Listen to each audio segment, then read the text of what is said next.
pagi, apa kabar saudara? Senang sekali saya Seralia dapat menjumpai Anda dalam berita Rio Kepri hari ini. Sejumlah informasi terhangat telah kami siapkan untuk Anda. Berikut diantaranya. Sebuah kantor kepala desa digeledah Kejaksaan Negeri Rokan Hulu terkait dugaan korupsi.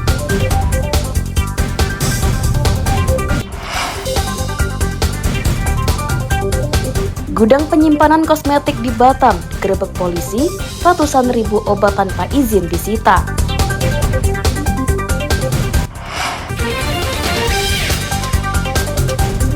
Menyongsong HUT RI ke-78, warga mengibarkan bendera berukuran besar di sebuah menara radio di Pekanbaru.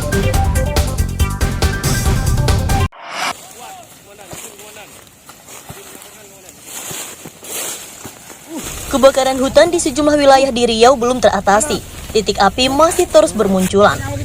Salah satu lokasi yang masih membara yakni di Kecamatan Bonai Darussalam, Kabupaten Rokan Hulu. Tim pemadam gabungan dari BPBD, Manggala Agni, polisi dan TNI masih berjibaku memadamkan api dan melakukan pendinginan. Petugas pemadam terkendala karena medan yang sulit dan sumber air yang tidak memadai. Selain menyiramkan air menggunakan mesin pompa, petugas terpaksa menggunakan ranting pohon untuk memutus kepala api. Sepanjang tahun 2023, Polres Rokan Hulu telah menangani 5 kasus kebakaran. 1 diantaranya telah dilimpahkan ke Kejaksaan. Lakukan upaya pemadaman dulu. Pemadaman, kemudian kita lakukan penegakan hukum. Penegakan hukum kita sudah dilaksanakan 1 perkara, sudah tahap 1 ke Kejaksaan yang di Tandun ya, Kecamatan Tandun sudah tahap 1, kemudian kita menunggu petunjuk jaksa, kemudian ada 4 lagi yang masih dalam penyelidikan. Kejadian 2 di bulan Juni dan kemudian 2 di bulan Agustus yang baru kejadian kemarin. Sejauh ini kebakaran hutan dan lahan pada musim kemarau kerap dipicu kebiasaan buruk warga membakar untuk membuka dan membersihkan kebun. Api sulit dipadamkan karena hutan ditumbuhi tanaman yang kering akibat kemarau. Tim Liputan melaporkan dari Rokan Hulu, Riau.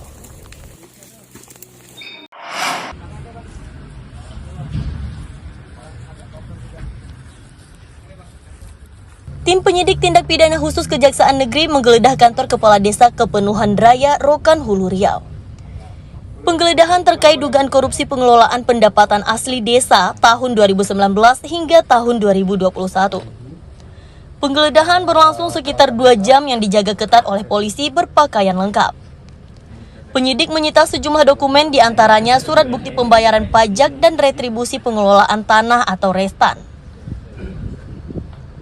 Sejauh ini petugas kejaksaan masih mengumpulkan bukti-bukti dan belum menetapkan tersangka. Usai menggeledah, petugas membawa 1 kotak berisi sejumlah dokumen diduga terkait dengan penyelewengan anggaran desa tersebut. Busi yang dipungut oleh desa dari masyarakat pengelola tanah desa, tanah R itu tanah restan. Kemudian ada juga bukti rincian anggaran pendapatan dari tanah kas desa atau biasa disebut dengan TKD. Tersangka belum. Nah, ini bagian dari proses untuk menetapkan tersangka. Mencari alat bukti di kantor desa.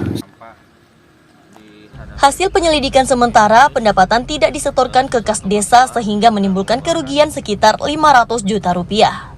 Dari Rokan Hulu, Tim Liputan melaporkan.